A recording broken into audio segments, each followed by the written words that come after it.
2024 is going to be an extremely interesting year at Ferrari and Mercedes. Of course, it's old news now that Lewis is buggering off to Maranello. So what? Well, Ferrari have effectively sacked Sainz for Hamilton. So does Mercedes now trust Lewis with new or sensitive technology? Where will Carlos Sainz go? Can Ferrari now trust him? They certainly sacked him for basically no reason, so he may very well be quite peed off at them. Does Mercedes treat Lewis as number one this season? Or do they move the focus to Russell? And if they do that, Hamilton doesn't feel appreciated, and does that mean he splits his loyalties already? To what extent does Lewis have contact with Vasseur and Ferrari this year? And how does that influence how Toto sees him and feels how he should treat him? Interesting times indeed, not even mentioning the Christian Horner chaos over at Red Bull. Maybe all of this finally plays into the hands of my beloved papayas.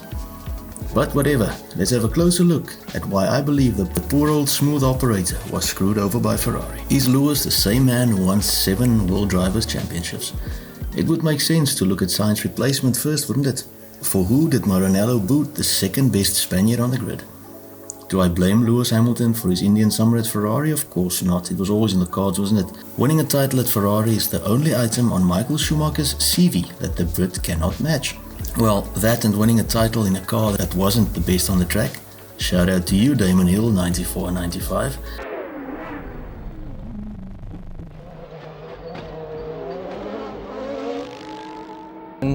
But nevertheless, the feeling about the championship, winning the championship, it's a dream. Lewis Hamilton will be 40 years old when he joins the Little Horsies. By that time, Carlos Sainz will be 30 and Charles Leclerc 27. As things currently stand, Sir Lewis hasn't won a race since 2021's Saudi Arabian GP on the 5th of December 2021. Now, for a man with 103 career wins, going 45 races without one, there's some dry spell. Question is the hunger still there? Well, he showed he still has the ability by coming back from a disappointing 2022 to convincingly beat hotshot teammate George Russell in 23. But does he have the hunger for the Ferrari battle? Leclerc will undoubtedly be unhappy about his signing. The 7-time champ will obviously now be the team's number one. An article on Planet F1 states, and I quote, Leclerc and his management were shocked and disappointed by Ferrari's decision, as at the time he signed his contract extension with an undefined expiration, Leclerc and co had no idea what was about to happen. End quote, and they're talking about the signing of Hamilton. Ferrari is already a political battlefield, and now it may be scattered with some new minefields. Hamilton is known as a master of the political side of things, just as Nico Rosberg, which may make things difficult for Leclerc. Historically, turning a Ferrari team around has not been a short-term project though. It took Schumacher, Ross Brawn, Rory Byrne and Jean Todt from 1996 to finally win the title in 2000. I don't honestly see Hamilton going around in 4 years' time though, when he will be 44 years old.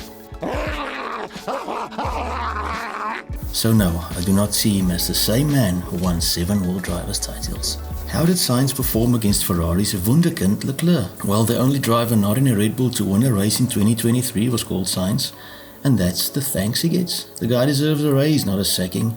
Yes, Mr. Smooth Operator isn't flashy. How are your tyres feeling, Carlos? I don't know, So we have received a 5-second penalty for that.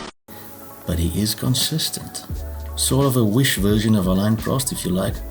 Not saying that to bash Sainz. Prost was the man who beat Senna, and in a couple of seasons as teammates, Carlos has been a very good matchup for Leclerc, maybe even pushing him to become better. Like I said, even being able to win a race in 2023, something Ferrari's golden boy failed to do. In 3 years at Ferrari, Sainz has 2 wins and 16 odd podiums, finishing 5th and 7th in the World Drivers' Championship. Teammate Leclerc, the golden boy, everybody's great white hope, the man prophesied to topple Supermax by the wide world of Ferrari fandom, has 18 podiums, 3 wins and finished 7th, 2nd and 5th in the World Drivers' Championship. Head-to-head it reads as follows. 2021 Leclerc 159, Sainz 164.5 points. 2022 Leclerc 308, Sainz 246 points. 2023 Leclerc 206, Sainz 200 points. So Charlie Legs wins on points, but it was never truly dominant, was it? And also remember, Sainz beat the grid's other golden boy and great Max stopper of everyone's dreams, Lando Norris. Both seasons they were teammates in Papaya-land. Sainz is, in my opinion, underrated because he's less flashy than his teammates. Lando's the ultimate young British hope, great personality, gamer, social media icon, while Leclerc is the golden boy from Monaco, the flashy little rich kid who is destined to make Ferrari great again. Carlos is none of these things. Yeah, he comes from racing royalty. His dad is one of the greatest rally drivers in history. Yet you wouldn't think it. Sainz seems humble, gets his nose down and does the job, while he has the odd funny moan over the team radio. Hamilton also is the flashy one, dressing like a fashion designer, very political, social media icon. He brings in what Sainz doesn't, the reputation of a serial winner. I think I'm a special one. And the spotlight from a massive fan base. Yet I don't see him doing much more in the car than Carlos could. The weakness at Ferrari is not the driver lineup, it's the uncanny ability they have to steal defeat from the jaws of victory. Their problems are behind the scenes. So why sack Sainz then? Was it for financial reasons? Sainz's contract versus Leclerc's. Was it simply cheaper to sack Carlos? Lewis Hamilton's 2023 salary at Mercedes is, according to Forbes magazine, $55 million. Leclerc's is said to have been $14 million and $5 million in bonuses, while Sainz was on $8 million with a possible $6 million in bonuses. So while Sainz is on a lot less than Leclerc, that also means a buyout would be a lot less. It would cost Ferrari a lot less to sack him if they were both on extended contracts. Leclerc also signed a new 5-year contract extension in January, while Sainz's contract is set to expire at the end of 2024 according to Planet F1, meaning he leaves as a free agent, so it costs them nothing to sack him. Sainz's age and potential versus Hamilton's. Sainz is 29 years old, not ancient, but you pretty much know what a driver of his age can do.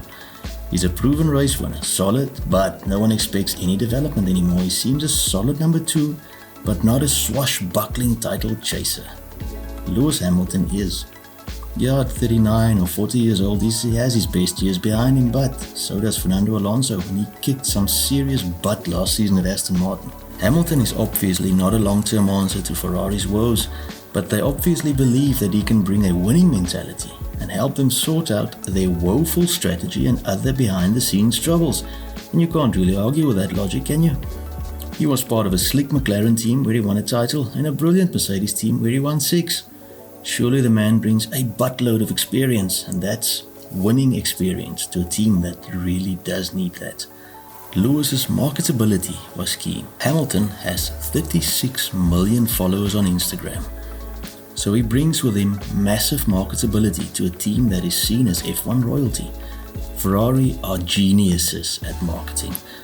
They are still seen as a team that can sign any driver, despite winning the mighty total of 0 World Drivers titles since 2007's win with Kimi. Think about it. Jenson Button has more drivers titles since 2008 than the Ferrari team. Lewis brings the support of Africa, BLM, and a massive amount of those LGBT whatevers to Ferrari, who are more than willing to splatter the number 44 on a bunch of red stuff and sell it to them at a price you only pay for stuff with a little horsey on it. Lewis means money. Yes, he costs a lot, but like when Juventus signed an aging CR7, he pays for himself and may bring some on-track success as well. And finally, as Enzo Ferrari proved from day one, at Ferrari the team matters, the car matters, the engine matters, the driver does not. Like Frank Williams, Ferrari has never given a flying rat's bum about who drives their cars. Through the years, all drivers except possibly Michael Schumacher have been seen as expendable. Irvine came within a centimetre of winning the 99 World Drivers' Championship. He wanted more money and not to be Schumi's number 2. He got both, but not at Ferrari. He had to join Jaguar to do it. Malaysian Burger was swapped wholesale as a package to get Michael to the team in '96. But it isn't McLaren where Lando has a lot to say, or Red Bull where Max calls the shots. In Maranello, the car matters and the driver is replaceable. Just ask Alain Prost whether, like Mr. Sainz, you have actually done your job reasonably well or not. And that is why I believe Carlos Sainz was treated rather poorly by Ferrari. Do you agree? Hit me up in the comments. Maybe you'll convince me and I'll make a retraction. Thank you for watching. Consider subbing please and sharing the content. It does make a huge difference to our smaller channels. Once again, thanks for sticking around. God bless and goodbye.